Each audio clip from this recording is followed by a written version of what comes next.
Hey everyone, and welcome back to Understanding Digital, the podcast that helps you make sense of the tech shaping our world. I'm your host, Sebastian Gomez, and we are all about breaking down complex digital topics to make your life easier. We have been diving into artificial intelligence in the past few episodes, and now guess what? There is still so much to explore. So we will dedicate the next two episodes to AI. In this episode, we're going to tackle a topic that is becoming increasingly important: the potential downsides and risk of AI. We're going to be talking about the scary side of AI, basically. Now, don't get me wrong, AI holds incredible promise. Think about this potential in healthcare, streamlining our workplaces, and so many other amazing applications. But like any other powerful tool, it can be misused or have unintended consequences. So today we're going to be talking about some real world examples where AI has caused harm to individuals, communities, or even companies. So today we're going to discuss AI failures, ethical missteps, the potential of misuse, and why it's crucial to be aware of the risk. I'm still a believer in AI's potential. It can do a lot of good, but we must use it responsibly and be mindful of the risk involved. Especially important right now with the massive boom and investment we're seeing in AI. It reminds me a bit of something that happens around 25 years ago this week. I'm recording this on March 2025, and I'm talking about the dot-com bubble burst that happened back in March of 2000.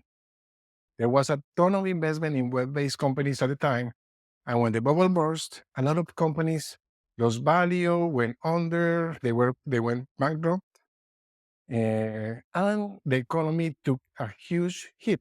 Beginning of March of 2025, we saw a little bit of market instability. Obviously, there are some reasons related to the government, but there is also a little bit of scare happening through the investment that is happening in AI. We're talking about billions and trillions of dollars invested in AI. Anything can basically affect the market. I think it's a good time to talk about the importance of being aware of the not so great side of technologies like AI, especially because, remember, companies are not just investing in startups, in LLMs, they're investing in more things, generative AI, data analytics. They're just encompassing a bigger picture when we're talking about AI. And as I mentioned, in our next episode, we will continue talking about AI and the future of it. And we will actually be talking about the positive side of hallucinations. In some of the past episodes, we talked about hallucinations as a bad thing, but talking with some friends and reading studies and reports, I have seen some examples of the positive side of hallucinations. Let's continue talking about AI hallucinations. We are talking about a very specific thing that happens, that is when an AI confidently generates information that isn't true, but sounds completely believable. And this is a bigger problem than normally you think it is. And we have seen several cases where professionals like lawyers, doctors, reporters have been tricked by this, and they have got in problems because of the hallucination that AI can create. For example, AI tools were used for research information in court cases, and sometimes the AI invents entire court cases or legal precedents that don't exist. The AI generates very convincing details, and the lawyers have actually presented this fake information in court. In 2024, an attorney referenced 8 non-existent cases, later admitting it was an hallucination by an AI tool.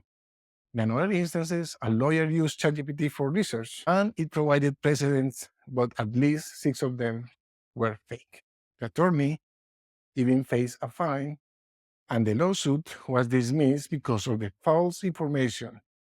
In that case, the AI included fake names, docket numbers, and citations, a complete fabricated case.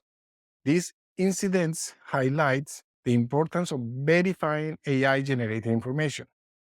If you're using it for school projects or in your work, you have to be very careful. So that's why it hallucinates. They always want to give you the information that you want, even if it's not real. And hallucinations are not limited to legal stuff. Remember, Gork, the AI from X or formerly Twitter? This AI has fabricated stories about celebrities. For example, when people were using the term throwing bricks to describe a basketball player, Clay Thompson, missing shots, the AI interpreted bricks literally. It generated fake news, stories, and even images suggesting that he was involved in vandalism. Can you imagine seeing news about yourself doing something you didn't do? And that can happen to anyone. AI hallucinations are something we are going to encounter more and more. Think about how AI is starting to automate personalized ads, generating words and images based on your online profile. There is a real risk that some of the information in those ads could be completely fabricated. And we have seen, for example, that an LLM tool has been used as an airline chatbot and has generated fake tickets. It's important to remember that AI is designed to give you an answer. So it always tries to be helpful, even if that means making something up. This is a significant risk that we need to be aware of. Let's switch gears and talk about how AI can dehumanize the workplace and create bias.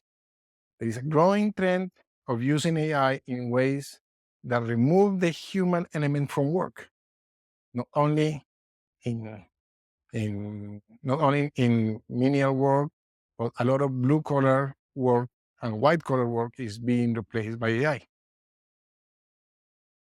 Think about it. Even through factory work isn't always the most fulfilling, people often build friendships and community. But now, with increased use of cameras and AI, workers can feel reduced to just a number. Constantly monitored and measured is like we're going back to how factories operated a century ago, where workers were treated as cogs in a machine, and this is a scary trend.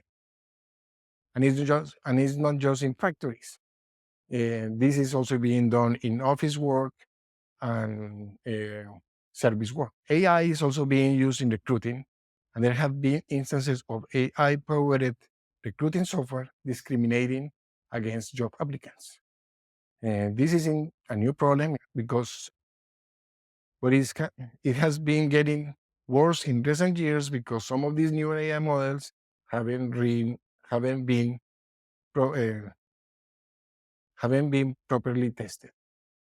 A prime example is Amazon's AI recruiting tool, which favored male candidates almost exclusively because it was primarily trained on male resumes. And AI didn't account for the fact that a lot of resumes were from men and it wasn't tested for that. With a focus on diversity and inclusion potential decreasing, it's critical that AI systems are designed to be fair. And this AI was even rejecting candidates just because they were from a college that was an all human college and many other strange reasons. In other case, iTutorials group AI rejected applications based on their age. Female applications over 55 and male applications over 60 were automatically rejected. The EEOC found that this system unfairly rejected over 200 qualified applications. Going back to Amazon, their AI system penalized resumes that included the word women's or that were from women's colleges.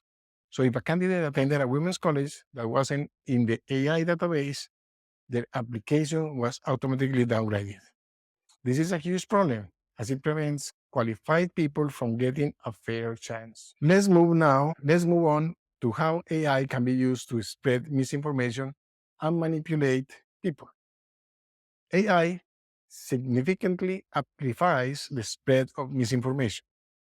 AI generated images have already tricked people into believing false information, as we have seen this in elections, the one in Ukraine and Russia, and in Latin America, with images targeting political figures. In some cases, AI is used to create completely fabricated content that is presented as real. For example, there was a true crime series that used AI to generate false information about serial killers that never existed, and they didn't disclose that it was fake. This could be incredibly problematic.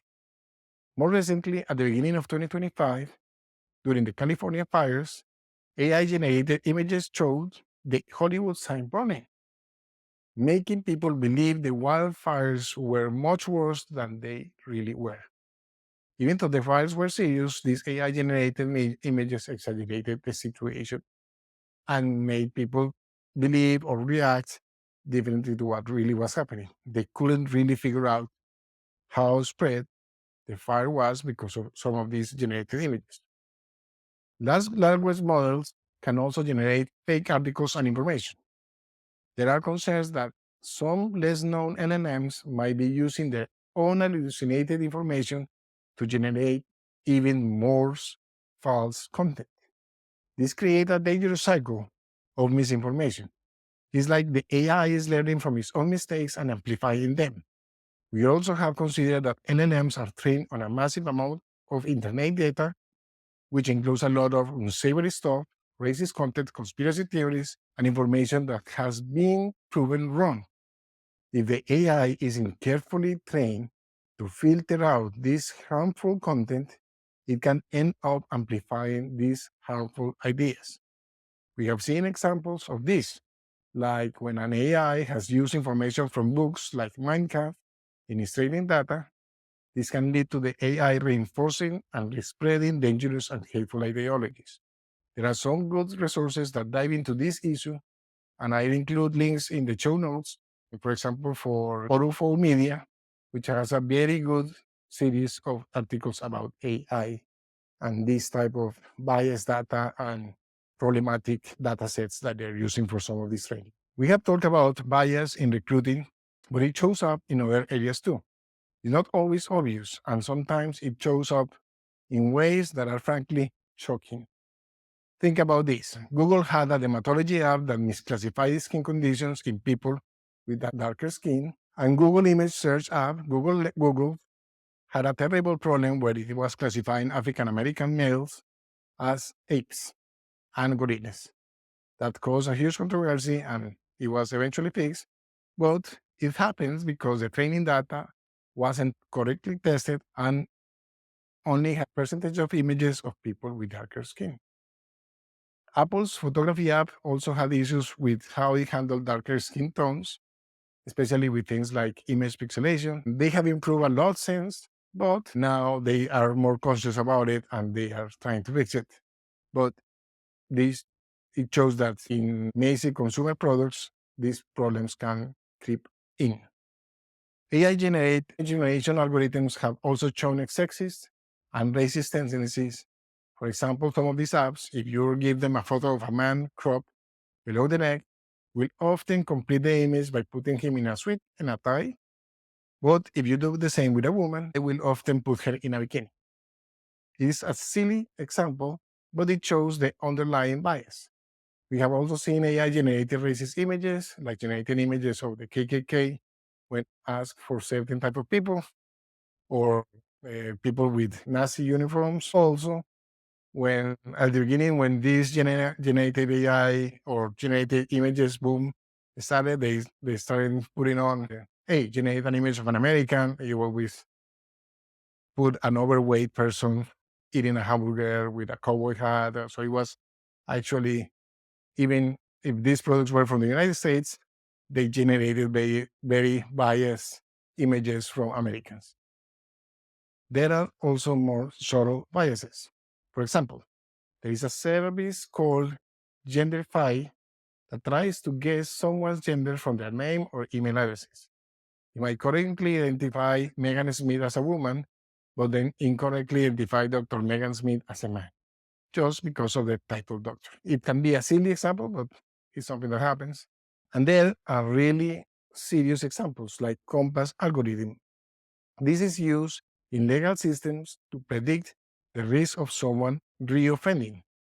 This algorithm has been shown to be racially biased against Black people, predicting a higher risk of reoffending, which can lead to harsher sentences. And healthcare algorithms have also shown bias, with some being less likely to flag high risk conditions in people of color or patients of color. This often happens because the algorithms use healthcare spending as a proxy for need, and that data can be skewed. Now I want to shift to a particular sensitive area, how AI can affect mental health. Especially for people who are isolated or vulnerable, this is one of the scariest areas I have seen. The use of AI to create engaging companions, especially when targeted at vulnerable populations without ethical guardrails, has already caused serious problems. And we have seen cases where people, including a 14-year-old in the United States and an adult in Belgium, have committed suicide. And there is evidence that the pressure from an AI companion was a contributing factor. These AI companions can target people who are isolated, and because there aren't these guardrails in place, can lead to tragic consequences. Character AI, in particular, has been criticized for its irresponsible approach to AI development. And apps like Replica AI raise privacy concerns because they access information on your phone, and it is not always clear how that information is being used or protected. Are you talking to an AI, or is someone else looking at your private data? These are questions that are raised because of some of these apps. This brings us to surveillance and privacy. There is a lot of investment by governments in AI, especially in facial recognition and surveillance technologies. For example, Vision is a facial recognition system used by the Israeli government to track people in the West Bank. Clearview AI has built a massive facial database scanning billions of people's social media profiles without their consent. The US Pentagon is using an AI to forecast and target protests, combining data from sources like Clearview and satellite imaging. Companies like Gate Analysis are using AI for sophisticated surveillance, tracking people using CCTV footage and other data sources. One of the scariest potential applications is the use of AI to predict crimes, like in the movie Minority Report. But this raises huge ethical questions. Can you really stop someone before they commit a crime? What level of certainty is required? And given the bias we have seen in AI, there is a real risk that this technology will be used to unfairly target and police certain communities. Finally, we cannot stop talking about the scary things in AI if we don't talk about autonomous weapons. The development of AI-powered lethal weapons raises profound ethical, legal, and security concerns. These weapons can locate, select, and engage targets without any human intervention. Who makes the decision to attack? This raises the risk of unintended consequences and misuse, especially in warfare. The use of AI in conflicts like the recent conflict in Gaza highlights the dangers of this thing. The bottom line is that AI has incredible potential, and I truly believe that. I'm developing tools and working with companies to create even better AI tools, and especially using their own data to help them be more productive or create new lines of products for their clients. But there are also significant risks. If we rush into this without careful thought, without planning, and without protecting people's data privacy, we are heading into dangerous territory. It is crucial that we understand these dangers. We need to demand accountability from those developing and deploying AI. We need to support AI development that is ethical and prioritizes the benefit of humanity, not just for profit. Next week, we will talk more about AI and especially the AI boom and how we can harness its potential while avoiding the pitfalls of past tech booms, like the dot-com bubble. Thank you for listening to today's episode. If you have questions or want to connect, you can reach out to me, Sebastian Gomez, on LinkedIn, through Taurus Consulting, or email the podcast at understandingdigital@gmail.com. Thank you, and until the next episode.